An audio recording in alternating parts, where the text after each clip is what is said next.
Okay, All right. should I take it away, Amanda? Yep. Yep. You guys can go ahead and get started whenever you're ready. Okay, great. Well, welcome everyone. Thanks for coming out on a Friday. I'm Tammy Proctor. I'm one of the co-editors for the Journal of British Studies. I'm here with Amanda Perry, who is running things behind the scenes, our wonderful executive director. Thanks to her for putting this together. Nadia Durbach, who is my co-editor, who's waving. And Chelsea Rudke is also here. She's our assistant editor. So that's the JBS team. And we are quite pleased today to be talking with Matthew Worley, who's professor of modern history at the University of Reading. His books include No Future, Punk Politics and British Youth Culture, 1976 to 84, and Xerox Machine, Punk, Post-Punk, and Fanzines, 1976 to 88. Some of his other articles on questions of punk and politics, punk and Sadian sexuality, punk and postmodernism, punk and class can be found in such journals as the Contemporary British History, the History Workshop, 20th Century British History, and of course our own JBS. He's co-founder of the Subcultures Network and sometimes collaborator with the artist Scott King under the banner of Crash, which is a great, actually I should say Crash because it has an exclamation point. And in the run up to this, we were just talking about how maybe we need a new punk scene. So maybe we can ask him about that a little bit. Before we start talking in some detail with Matthew, I wanted to just kind of give you a little overview of the article, which appeared in May of 2024. Is that right? Look at my next, it appeared more than a year ago. And it's been really popular. As you can see, it has been accessed a number of times. It's in the top 25 articles downloaded in June of 2024, which was its first full month. It is the sixth most read JBS article in 2024 and our most cited. The Web of Science citations, they're kind of a little wonky. It's what Cambridge uses for this. A lot of times that sort of starts slowly and snowballs. And so 3 actually is pretty good for something so new. And then we wanted to kind of just show how the article moved from submission to publication. And this is particularly for people who might be new to the process and who are thinking about submitting to the journal. This one, we will warn you, is fairly fast. Everything worked like it was supposed to. People turned things in when they were supposed to. Matthew turned around his revisions quickly, but it does give you a sense that in this case, and this would be, I would say, kind of the ideal timeline. You can see that it was submitted in September, and it took till the following May for it to be to appear in print. This also went through 2 revise and resubmits. The second one was a minor one, I would say. But again, it kind of gives you a sense of what authors might expect from this kind of process with the JBS. So just wanted to show that. Okay, I'm going to go back where we can all see each other. And I'm going to turn to some questions now. So can you tell us how you came to write this about this topic? Yeah. Well, after I've written the No Future book, I'd kind of touched a little briefly on the kind of scene that becomes known as Neuromantics, but I didn't really go into a lot of detail on it. And it always kind of stuck in my head that there was more to say about it. Really, it's a kind of, so many people when they think of the 1980s immediately kind of think of a lot of the style and some of the music that was associated with bands that were came out of that world, and some of the bands that came out of the world, like I don't know, Duran Duran or something, were huge.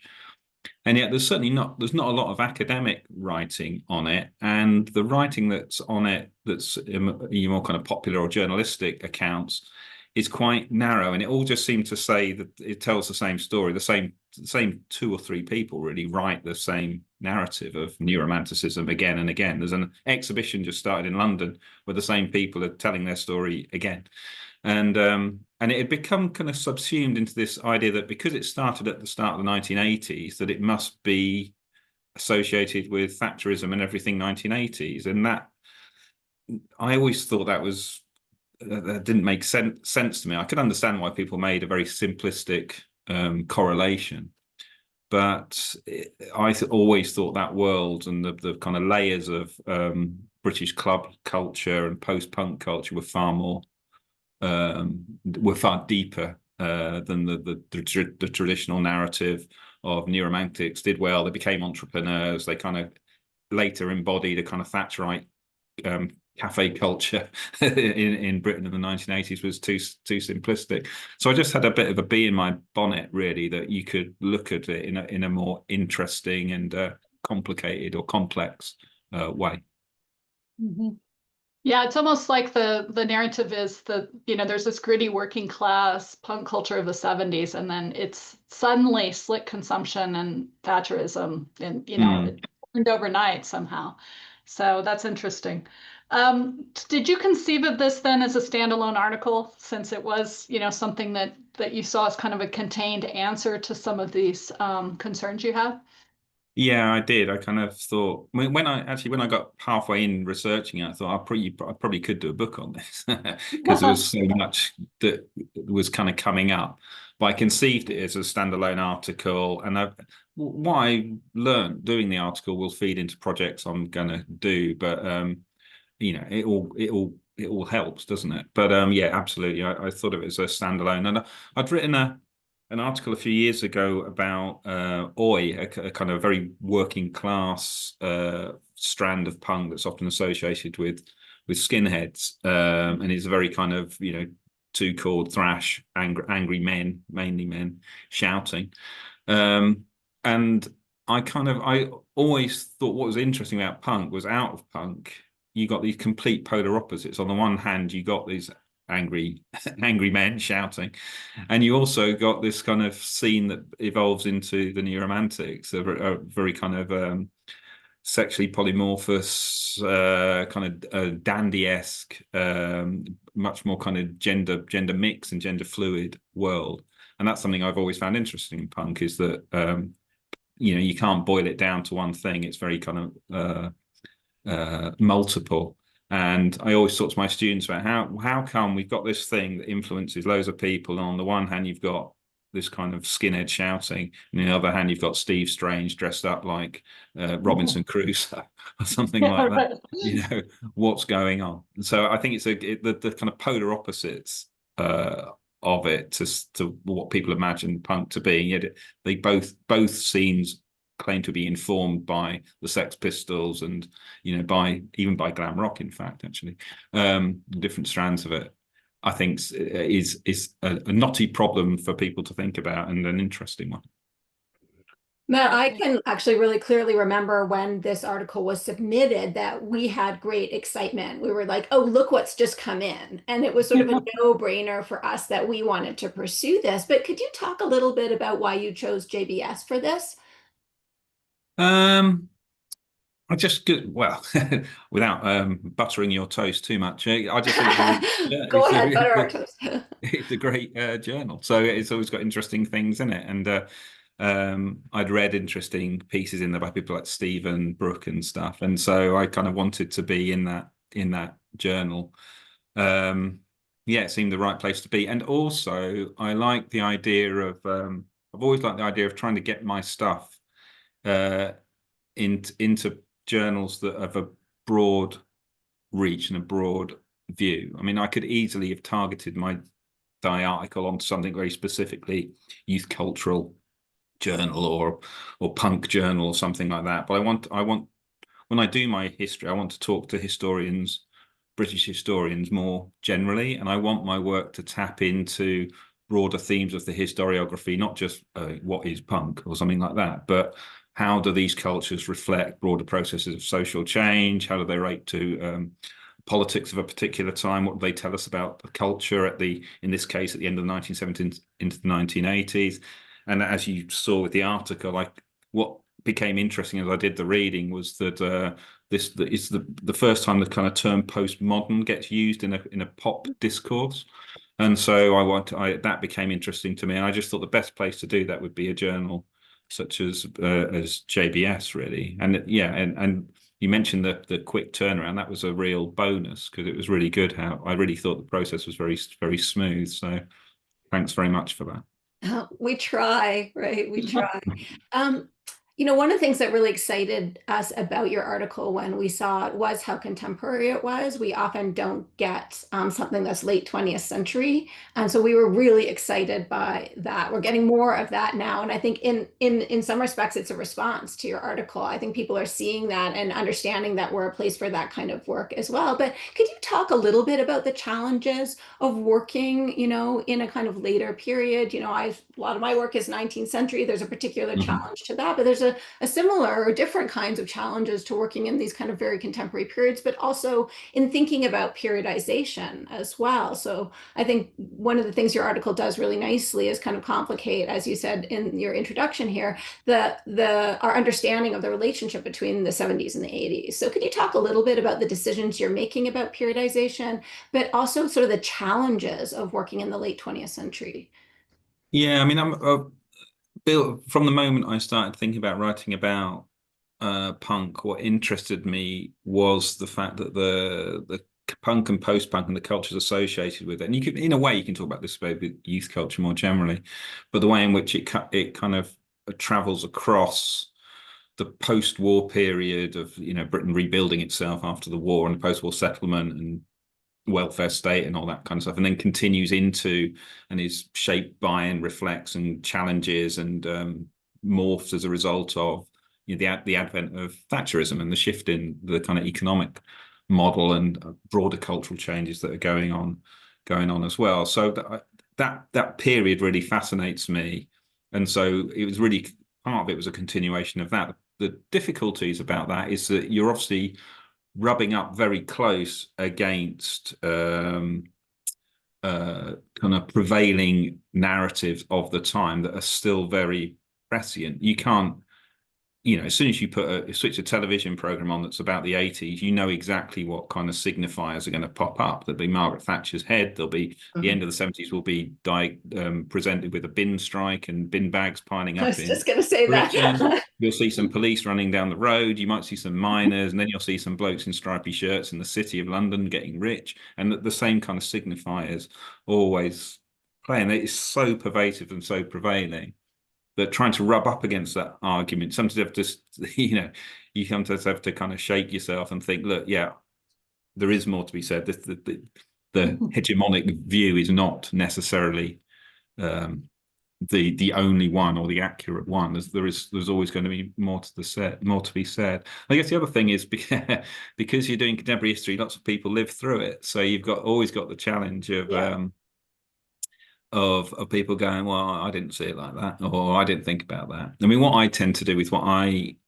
write about these periods is as a result of my research, I've got to know quite a lot of people who did live through the period. I mean, I lived through it, but I was only 10, so I can't really claim to have adult eyes on it. But yeah, I know lots of people who lived through it. So with this particular article, there were 4 or 5 people who were part of that scene, who had DJ'd there and had been part of the broader kind of whatever you want to call it, the cult with no name or whatever, the formative new romantic period, who were playing in clubs and dressing up and were into the style and that. And I would always run things by them and go, what do you think about that? What do you think about this? So I always felt I was getting a bit of a sounding board from people who were involved for me to just check the kind of nuances of what I was saying. But so many people like to universalize their own subjective experience. And so if you write something that's trying to bring in lots of different experiences, they're always looking for themselves in it. And that can be a bit of a problem if they don't see themselves center stage. Interesting. One question we had was how you discovered the archival materials that you used for this. Could you talk a little bit about sources and yeah, well, that was one of talked about using living sources, right? But yeah, I mean, that was one of the things that really interested me about the scene around the Blitz Club in London and the Billies before that, and this emergence of this, what becomes a really recognizable strand of post-punk culture. But if you look for it in the mainstream or the big music press of the time, you don't see it until it's arrived. There's no sense of this thing forming. So it gives the impression of it coming out of the blue. There's suddenly all seemingly fully formed bands like Spandau Ballet and Duran Duran, and the kind of reinvention of Visage, and suddenly everyone involved with it becomes quite well known, and the Face magazine, is part and parcel of this, and it almost feels fully formed. But knowing what I knew is that I knew this thing evolves over quite a long period of time. So what I had to think about was, okay, so where can I get sources if there's not a lot in the NME, the mainstream music press, and most of the stuff that's then published in the Face and in magazines like Smash Hits is kind of, once the kind of the culture is up and running and becomes codified as New Romantics, where do I go and find it? So again, when I've been researching my punk book, I knew about this kind of swathe of literature that did exist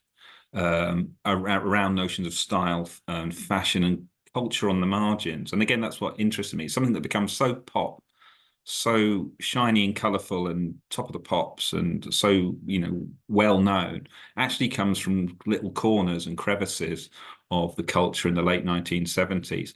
So I was looking in things like Ritz magazine, which was like Britain's equivalent of Warhol's Interview magazine, and the kind of the emergent style press. It doesn't quite get to where the Face and ID gets, but there was all magazines like Mode Avant-Garde and the original Viz, not the comic that now exists, but Viz, this kind of fashion style magazine, and Harper's and Queen as well, this kind of high culture magazine. That's where you'd find glimpse of the proto New Romantics, or the people who were going to go on to do that, existing in quite a different space and doing quite different things. And therefore you could kind of build up a way in which the culture emerges. And I've always been interested in the kind of becoming of things. I always think things are most exciting before they're defined, when they're in the process of becoming, when in the process of being defined, because the meanings are fluid and they could go off in different directions, and people don't always know exactly what they're doing. They're trying to work out what they're doing. And I've always found that really interesting. So finding those sources, where I found them in things like St. Martin's Art College, Chelsea Art College, art spaces, really, because most of the people, or a lot of the people involved, were coming through art schools and doing fashion and design and that kind of stuff. So I kind of went to where they were from to find the sources that would help me understand the period. Mm-hmm. Yeah, and I think that the complexity of this is particularly, I love in the article the way ordinary people start adopting the style and moving between these different kind of subcultures within the New Romantics. It reminded me a little bit of Billy Bragg's book on Skiffle. Mm-hmm. I don't know if you read that, but the way that it's so complex to try to capture what is in effect a number of different things coming together, and so yeah, the sources are really fascinating for that. Mm-hmm. And it did. Nadia and I were wondering if you have any training in music, musicology, music performance, music history, or do you really see this as you're a cultural and social historian coming at this from outside, or could you talk a little bit about that interaction between music and history? Yeah, no, I mean, I'm not trained in that kind of thing. I'm tone deaf and I can't play an instrument, so it's probably why I like some of the music I like, really. So I definitely was coming at it from a cultural and social historian's point of view. And I used to, my friend Scott, who you mentioned this, Scott King, he used to always say the least important thing about pop music is the music. I don't quite go as far as that, but I kind of quite like the sentiment. We always used to talk about what interested us was always the design of the record cover, or what the band were wearing, or the attitude they were trying to perform or present, or why have they had their photo taken there, and what are they trying to say and do. And so I've always kind of, much as I love my pop music, and I always have done, it's almost like I'm not very good at streaming, because I like to have the thing to look at to work out what's going on. So I see it as only a part of what I'm looking at. And really what a really interesting thing I thought about the proto New Romantics is they don't really make their own music for a little while. They're kind of listening to odd electronic music they're picking up, mainly often from Germany, and then bits from Britain, bits from Belgium, and bits from Japan and stuff like that. And that's the soundtrack to the style that they're producing. And going back to the thing I was saying earlier, is really they were very aware. What pop punk had taught them was that as soon as something gets a label, it's kind of finished. It gets codified. It's defined. It's fixed. And so you've got this really interesting period where everything's they're resisting getting pinned down. So they're constantly changing how they look. They're updating the music, the different sounds and stuff like that.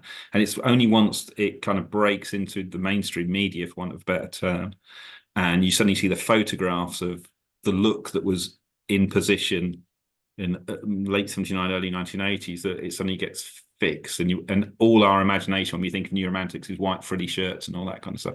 That becomes fixed. But if it stayed underground, I think it would have kept evolving and changing in really interesting ways. And the strand of it that I find more interesting than what becomes very popular culture is the stuff that goes back under the ground into the gay clubs and people like Lee Bowery and all that kind of stuff. So I certainly don't come at from a musicologist point of view. It definitely is from a culture and social history perspective. Yeah, and the emphasis on material culture, I think, is really fascinating in the article. And yeah, I'm sure all of us of a certain age mourn the liner notes, the loss of liner notes, album covers. Yeah, they're brilliant, aren't they? Yeah.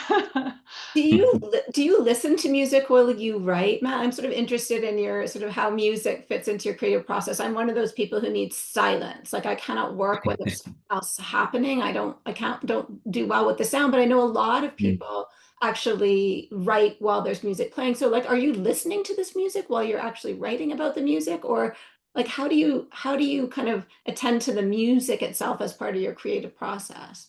Yeah, no, I do tend to, when I'm writing about a particular cultural world or scene, I do tend to have the music on quite a lot. Sounds pretentious, but I think it makes me kind of feel it's kind of putting me in the zone, so in the place, getting a sense of things, and you begin to recognize things. If you're listening to it a lot while you're writing, you're saying, yeah, God, all these things are like kind of imaginary film scripts, of turning up on a Berlin station with mist all flowing around you, and what's going on there, and what's this Europhilia that's happening and stuff like that. And you begin to pick up little things that tap into what you're writing. So I find it quite good. I find writing in total silence slightly unnerving because I find silence unnerving. I like there to be some kind of hum going on. Usually I often write to music that hasn't got any words, but if I'm writing about a particular thing, like I did listen to an awful lot of Visage records and Kraftwerk records and all that kind of stuff while I was writing this article, but that's all good. That's fine. I actually noticed that you're like, as a journal editor, I'm reading a lot of different people's writing, which is actually really interesting. And I actually noticed in your writing that there's a particular rhythm to your writing. I often had to actually read it out loud to hear it, which is something I do always with my own work, but I'm not doing that a lot with, the submissions we get to JBS. But yours was one of the ones that I was actually reading out loud because I did notice it had a kind of rhythm to it. So I don't know if you noticed that about your own work, that there actually is, there was a real momentum in your sentences. Like you had a very kind of forward writing style where the writing kind of pulls you forward. Do you notice that about your own work? Yeah, I mean, that's something I try to do if I can, because I know quite a lot of academics talk about this kind of thing. You talk about a lot, isn't it, as academics? A lot of people, so the writing's a thing people often struggle with, but writing something I actually enjoy doing. I like playing with sentences and playing with paragraphs, and sometimes it trips me up and I get to say, oh, you've used the wrong word there, and I thought the word sounds good. And it evokes something. But yeah, so I quite like that side of it. And also, because I was a bit wary, I thought, oh, this might be a bit long, this article. So I think it's slightly over your word length, but I was hoping that if you could read it quickly, you wouldn't notice. Yeah, and I should just a shout out to authors out there. We're happy to work with longer manuscripts. Now that we're a fully online journal, that's less of an issue. And also we've become quite good at figuring out what needs to be in an article, what doesn't. And so if anyone is worried about submitting to us because it's too long, just go ahead and submit it, and we'll help you with that process of getting to the right length. So okay, so now it's time to talk about the playlist, right? Since we've been talking about music, this was a real first for us. We hope it won't be a last, that we released alongside this article, 2 playlists, one on Spotify, one on YouTube. So let's talk about the process of putting that together. Matt, do you want to tell us a little bit about sort of compiling the playlist?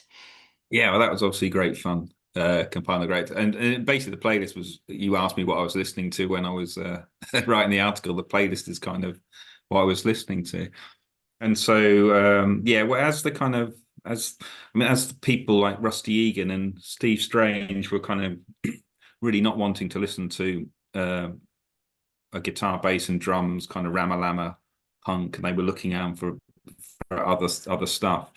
You know, again, when you trace through the sources, you get a sense of what they were listening to, and everyone knows they were listening to, you know, they love David Bowie and they love Roxy music, but it was really interesting picking up on the kind of, like I mentioned earlier, the kind of German influences and the electronic German bands that they were bringing in, and what bits of punk they chose to keep and what bits they discarded, and the way in which they kind of create this, well, I think it's a brilliant kind of, I love all that early kind of crude electronic music of the late 1970s, and it's quite difficult music, some of it, but it works brilliantly as a kind of for setting a scene and setting an atmosphere and evoking a sensibility within a club space, and then how it evolves into a more kind of pop orientated and spreads off into more kind of different types of influences inform it from jazz and funk and all that and that kind of stuff. So it was great. It was great this putting the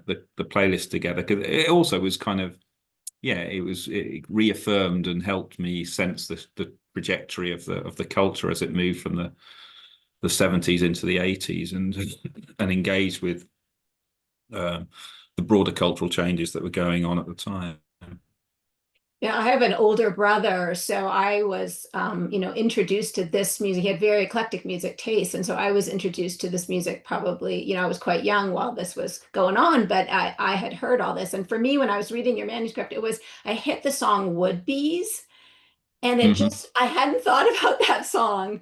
I mean, I just hadn't thought about that song again. And it just like started playing in my head. I had to stop reading the manuscript and then go listen to the song, because it was such this visceral memory for me. And so it was so like great just to be like, oh, I need to be listening to this music while I'm reading this. And so I started kind of playing stuff. So do you think putting together this playlist and releasing it, do you think that's brought audiences to the article that might not have read an academic article or might not have found it? Do you think it's had an effect out in the world? I hope so. It'd be good if it had. Yeah, I mean, the way I kind of always got into things was I'd hear something. And often it was actually one of the reasons I'm interested in pop culture and youth culture is because, my school didn't talk about anything beyond a very narrow curriculum. It was through getting into Adam and the Ants that I found out about punk, and it was through getting to punk that I found out about, I don't know whether it's the word anarchy or whether it was about the kind of subterranean fetish worlds that come out of sex and then Vivienne Westwood and Malcolm McLaren's clothes, or whether it was the class singing about the Spanish Civil War or something like that. It was through pop culture that I learn. That was my curriculum, really. It was a pop cultural curriculum. And any time a musician that I liked or a band that I liked referenced a book, I'd go and find the book. So a band called Joseph K. I was like, who's Joseph K? Oh, he's from Kafka. So I read Kafka. And so I've always liked that way in which, I mean, Bowie was brilliant at it as well, all the kind of name drops he does. And, there's a certain type of person like I guess like me, who when someone drops a name or drops a reference, I go and find out what it was. So it would be great if, if someone listened to a playlist and it of a bit of Human League and then said, actually, I'm going to go and read the article. Then that's all to the good. That continues the tradition that I've lived through. Yeah. I've started having my world history class make a playlist, and it's interesting because this, of course, the stuff that they come up with, most of it I've never heard of, but they're making the connections. Now they've got these songs that they've listened to that somehow something clicks when we talk about a theme in world history, and they want to add it to the playlist. So it's been interesting to see that iteration. Yeah. Yeah. How's the article been received? Have you gotten feedback? Sometimes we send these things into the world and then it's like, I wonder if anybody's reading it. What sort of feedback have you gotten? I know it's weird, isn't it? Yeah. That's the funny thing about academia. You kind of publish stuff, and it's just like, yeah, is anyone actually? I guess in our more interconnected world, you hear a bit more about it. I mean, no one's told me they don't like it yet, although maybe some people here might say that. But yeah, no, I've got generally good feedback on it. People found it interesting. It's great that it's been downloaded. Read over 2,500 times already, which is that's great, because sometimes you hear about academic articles having a readership of about 10, don't you? And it's just like, oh my God. Yeah. So far good. And I was really pleased with the articles. I think it does say something different. It does tap into these broader. It just queries the kind of very simplistic, Thatcherism's coming on, those people are dressing up. That suggests they're kind of aspirational, so they must be Thatcherites, and ties it into broader things of creating your own identity, and the kind of this early playing around with the term postmodern that people didn't really understand at the time, but we're trying to get to grips with, and and that so shapes, I think, how that culture was seen, and then ties into what's happening in the 1980s. So I'm pleased with it. So I hope people find it interesting. I always feel there's kind of like, for me at least, like two kind of experiences writing an article. One is like, sometimes it just writes itself and I just like, where did that come from? And other times I feel like I'm really doing battle to try and figure out what I want to argue. How do I do this? And I'm wondering for you, like, was this one of those things that just kind of wrote itself, or was this like really challenging? And what was challenging about this one for you? Yeah, there was a bit in the middle where I wrote quite a lot about, I can't remember what it was now. I went down a completely different track and just thought, all I'm doing here is telling a story. It's not analytical or not enough. It's not really. It's adding some layers to a thing we already know, but it's not doing anything innovative really. It's just telling us more and more about less and less.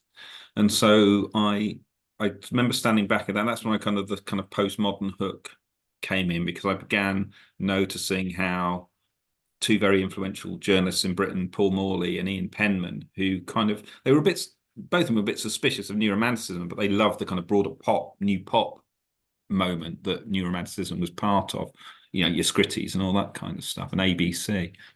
And they literally, you could, by piecing together the jigsaw puzzle of the writing around this scene, you can see that they have read Peter York's survey of Blitz, and he uses the term postmodern. And within like about a month, they're starting using it in the NME to apply it in certain ways. So you can really see the discourse formulating in real time, and them taking this idea, right, okay, so you put the old with the new and you put it together, and that's postmodern, and in a very simplistic way, and you could see that kind of coming through. So I was really pleased when I kind of hit on that observation. That gave me a kind of a more innovative hook to hang the article on. I mean, I was going to challenge the kind of this is a success story of Thatcherism, because as you saw in the article, I say you can just as easily say it's the end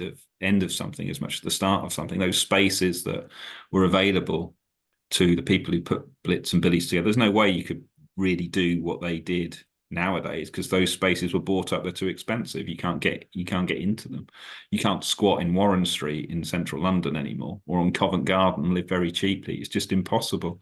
So that kind of playground for kids coming often from outside of London into London and making it their own, it can't really happen in the same way. So yeah, so there's quite a lot to wrestle with. The difficult for me, yeah, like I say, the difficult for me was not just to kind of slightly kind of skew a well-known story, but to have something quite interesting to say. So I spent quite a lot of time playing around with that, and when I dug deeper into those unusual magazines and unusual sources, that helped me do that. You know what, when we talk to graduate students about the revision process, sometimes for them it's a revelation to learn that when you get a revise and resubmit, what that is actually saying is, we love this, we'd like to work with you on this, please revise it and send it back. Some of them thought that was like a reject, like this isn't good enough, so don't send it back to us. So we're always trying to emphasize how central revision is just to the process of writing, that it's absolutely normal to get a revise and resubmit. And what that means is this journal is excited about working with you on this. So could you talk a little bit about your revision process? You did sort of like a big revision, and then you did what was in the end just like a very minor revision. I can't even remember what we asked you to do. It was a little bit of tweaking here and there. So could you talk about that a little bit? Yeah. I mean, it's part of the process, isn't it? I mean, it's part of the process is peer review. I'm a big believer in peer review. I think some peer reviewers do it better than others, and most of us have experienced the kind of nasty peer reviewer, reviewer number 2, whatever the cliche is. But you know, it does happen. I mean, I got the 3 reviews I got, and it was almost the usual form. One person seemed to absolutely love it and had a couple of things to say. One person really liked it, but had some really, whoever that was, I thank them so much. They had some really interesting thoughts and ways to change it and bring new stuff in. And one person seemed to really not get it at all. Seemed to be reading across the text as far as I could see, and that seems to be part of the course. But talking to you as the editors and working out, you know, what would make the article better, what was perhaps missing the point, what was superfluous, you know, that really helped. So that initial revision process came quite easily to me, because I completely understood the points that the constructive peer review comments made, and I just adapted them and fed them in. It meant doing a bit more reading. It meant thinking about things that I hadn't thought about hard. But that for me, that's the joy of being an academic. That's a good thing. And then the second things were quite minor things. I think you a couple of things scattered through that you wanted me to alter or kind of fine tune or whatever. So I just see it as part of the process. I mean, I'm old enough to have a thick enough skin to know that sometimes people don't like what you write, don't get what you write. It's the way it is. And I don't know if it gets easier as you get older. You put up with it a bit better.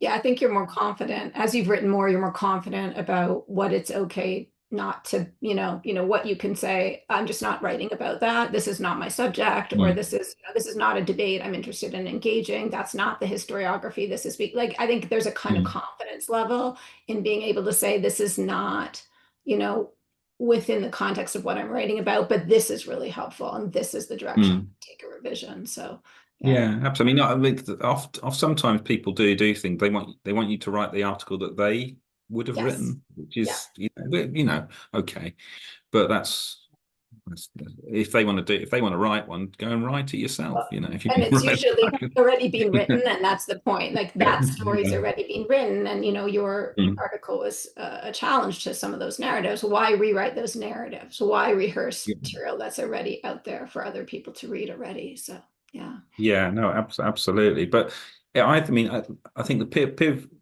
review is a really important process, and constructive peer review is so helpful. And yeah, I mean, without a doubt, the process made the article a better article, which is the point of it.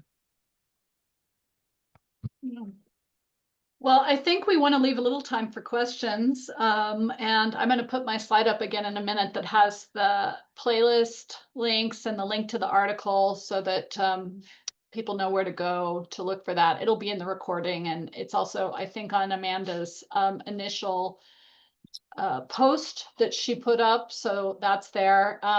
But as we open it up, I want to take the prerogative and ask a question that is occasioned by something you just said. And I was just thinking about the idea that London no longer has the spaces for the kinds of cultural production, housing for a population of people who needed that to sort of find their way. And I'm just wondering, since we have a room of British historians here, like, where are those spaces in Britain now? I mean, are they in Reading? Are they, where can you do the equivalent of squatting on Warren Street, or, opening an underground club? And I'm just curious about that. And meanwhile, I'm going to put up my my slide here. Mm-hmm. I mean, they're all over. There's little things happening all over. People always find a way to do things. I think there's a couple of things going on. I think is, first of all, the way in which the media nowadays is so different to how it was back then. So depending on when the media was so concentrated as it was in the 70s, 80s, if something happened and it was exciting and someone picked up on it, everybody knew about it. Now the media is so diffuse and so many different streaming services that there's probably loads of interesting things. I'm just not in that stream, so we don't know about it. I always say to my students, what did you watch last night? What did you do last night? And they all have a different thing to say. If I asked that question in 1980, there's only 3 channels in Britain in 1980. Yeah. So everyone would have had a shared, well, not everyone, lots of people would have had a shared experience of what they saw and consumed, as it were. But also, yeah, absolutely. I mean, trying to get things off the ground and in a way beyond the very localized and very small is more and more difficult, I think. I mean, I'm not an expert in this, but observations suggest that. So where I live in Norwich, there's a brilliant little place called the Holloway that's opened up. There's a little cafe, and it's got a little basement that can only hold about 30 people, but it shows films and people play music there. Nothing's going to come of that beyond the fact that it's really great for us at a local level, and it enables creativity and allows people to do stuff, which is brilliant. So yeah, I mean, things change, people find a way, but it's hard to see these kind of quite grassroots moments of creativity having the same impact and bubbling up in quite the same way. But then maybe that's just different, rather than, maybe things shouldn't be the same. They always need to change and be different. Mm-hmm. Yeah. Okay, well, we are open for questions. You can, I'll let Amanda say if this is not the way to do it, but you can unmute yourself or put something in chat if you've got questions about the process, questions for us about the journal, for Matt about his work, anything you'd like to chat about. Yeah, you can either drop it in the chat, or you could raise your little Zoom hand so we could see who. Oh, see one from Ian. I guess I'll just moderate unless you want to, Matt. Can you hear me? You can do it. Yeah. Hello, Ian. Hi, Matt. Thank you so much for that. And thank you for mentioning about, as someone else who's been studying the 1970s and 80s, it does infuriate me that everyone assumes that things suddenly changed when the clock ticked over to 1980, or that, or when Margaret Thatcher came to power, that it was actually more fluid than that. But thank you for mentioning that. The question I had was, and again, it's always that thing with modern history and modern movements, is how did you define New Romanticism? How did you put a limit on what you put into this article? Because, things like, just for example, someone like Duran Duran, when did they stop becoming New Romantic and become just a pop band? I'm also interested in how you did that. I basically said trying to define something like New Romantic is impossible. Is kind of what I did, and because I mean, in a way, it's a kind of an artificial tag that's applied to things. So what I kind of suggested, New Romanticism got kind of a tag that was applied to a particular scene, but actually it was part of far broader development in a turn toward pop in the early 1980s. And given that everybody or most people involved in that world were very resistant to being labeled and they kind of rejected it, it allowed me to kind of, understand it as a kind of a term projected on to people that didn't really have much of a definite meaning. And the more you think about neuromanticism as a term and apply it to it, the almost less sense it makes in many ways. And I often think that about definitions of things, particularly in cultures. They're handy. They help you kind of in your head designate things, but the more you try and you can do this with punk as well, the more you try to actually fix it, the more difficult it gets. It's like nailing jelly to a wall, so it just becomes impossible. So I find it interesting when people try and say, oh right, that is this and that is that. I think that's a really interesting process, but it's never satisfactory, and I don't think it's ever satisfactory at the time. It's never satisfactory when historians try to do it. So I'm always quite happy to embrace the mess of the jelly on the floor and say, yeah, this is a handy descriptor, but it's not in any way clearly defined. Thank you. I think in reading your article that it comes away sort of as this sensibility, this fluid, category that also is a sensibility or way of seeing, or yeah, it's interesting. Yeah. Yeah, Amelia. Hi everyone. Hi. Thank you very much, Matthew. I really liked your putting in a word and then it's not the right word, but it sounds right, because I like to do that too. But and I definitely have to confess I haven't. I'm going to download your article. It sounds great, and the fact that you used a playlist with it was just a really cool thing to do.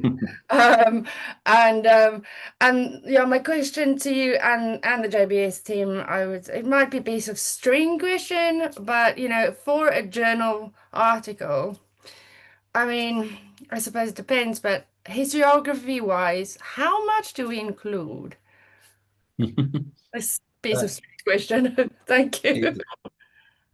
Yeah, well, I'll answer from my perspective for the thing. Yeah, he's a bit of a piece of string. And what was handy with the peer review process was one of the peer reviewers said, what you're talking about really reminded me of something that's going on in this field, which is a field I wasn't aware of. I can't remember quite what it was now. And that, so I read a bit more of the historiography of the literature, and then brought it in. It was a question actually. That's a really good question, because when I was writing the article, and given there wasn't a lot of scholarly work on neuromanticism, much at all, I could kind of deal with the three or four things fairly quickly. But then I also had to think, but that's not just what I'm speaking to. I'm speaking about the broader history of Britain's social, cultural, political change over a far longer period. So I need to engage with that a little bit, about narratives of deindustrialization and all those kind of things, and narratives around gender and things like that, given the kind of performative nature of the Blitz kids and neuromanticism. So yeah, so I tried to bring in writings from different strands of it. There's always a danger, I think, when you do literature reviews, of going down a wormhole and you end up writing 10,000 words about the literature that's been done. I mean, that's something you just have to kind of hone and refine until you boil it down and it feels right. And then, like I say, the peer review process, what a peer review process should do is say, actually, you've missed this. Have you read this person's work, and do that. So it is a bit of a piece of string question, but it's worth thinking hard about, and it's worth engaging with writing and ideas beyond the immediate focus of your article, I think. Yeah, especially if you're having an interdisciplinary sort of approach to things, then there's lots of different things you can include. But you could go down a rabbit hole and end up doing a thesis historiography. So I guess you just go for it, and then the editors will help you out, right? Yeah, I mean, we want to see. Yeah, I mean, that's what a good peer review will do. Yeah, we want to see in your notes that you've engaged with the relevant literature. We want to see that you've read the appropriate things, but it sort of depends on the nature of the article. Sometimes what an article is intending to do is kind of make an intervention in the historiography, but sometimes that's not the point of the article. And so that balance, you have to strike that balance. Are you explicitly trying to intervene in a historiographical debate? Then you need more of it. If you're not, if that isn't the purpose of the article, then we want to see that work in your notes, but we don't really want to plow through a literature review, right? As we would in a dissertation where you'd be expected to demonstrate that. We want to see it in your notes. So sometimes you have to write that material, but then that process needs to be visible only in the notes rather than in the text itself. Mm-hmm. And sometimes peer reviewers will come back and say, this sounds too dissertation-y, and it's a little squishy to say that, but I think most of us know what that means too, that it perhaps a little bit of trimming needs to happen, to make it more pointed to the article that you're writing. Yeah. Thank you. Mm-hmm. Other questions? We've got a couple of minutes left. Or comments? Oh, Ruby. Hi. Hi. I wanted to ask if JBS had a Spotify account before now. Oh, Chelsea, you want to take that? Sure.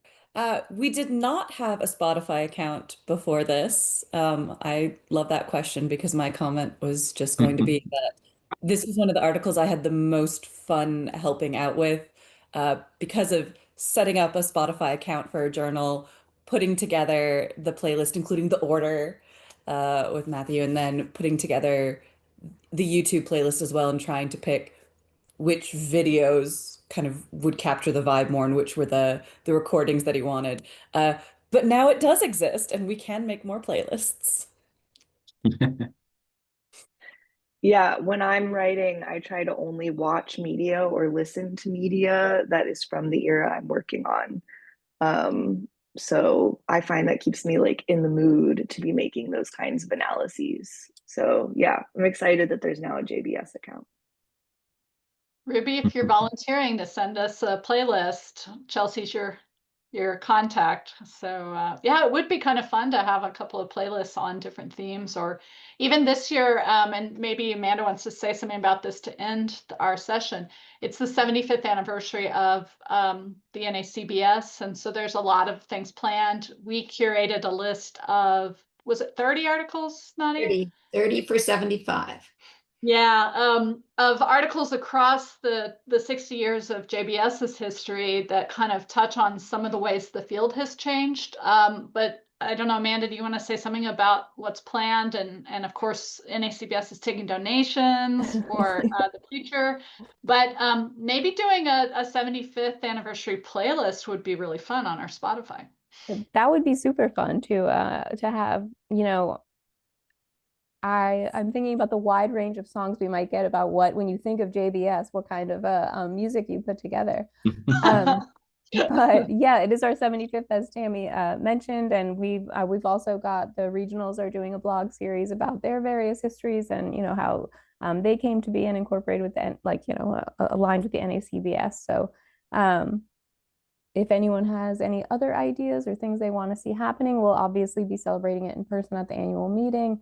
Then feel free to let me know. But I think the playlist is a great idea. We should do it. Yeah, and we would love for people to send us articles. So if you've not submitted, or you have and you'd like to submit again, JBS is open for business. And also Amanda runs a great blog series on the NACBS website called Broadsides. Those are standalone pieces, but also a thematic kind of roundtables. I just read the one on the Midwest British Studies that Jen McNabb wrote. Those are really fun to read. So please consider submitting short pieces to that as well. And you contact Amanda directly if you're interested. Nadia, anything else we should be adding? Just that, we're open to creative options too. The playlist really opened up the possibility for us of doing any number of interesting things, embedding different kinds of media into articles. So if people have ideas, if you're not sure if this is something that could happen, just reach out to us, because we'd really like to experiment a little bit more with this new medium. So yeah, try us. We'll probably say yes. Yeah. Great. Well, thank you, Matt, for taking the time to talk to us and for your fabulous article. Thanks to everyone for being here on a Friday. And thanks for asking me. Thanks very much. Yep. And I think with that, we'll conclude, and then the recording will be available on NACBS's website. Is that right, Amanda? Yep, we'll get it up on our YouTube channel. We've also got all the back catalog on our website, and then we will send out the link to everyone for the event. Okay, great. Thanks so much. Thanks, Matt. Thank you. Thanks for asking me. Much appreciated. See you in Montreal. Yeah, see you there. If I can find that extra 200 quid. Taking donations. I'll go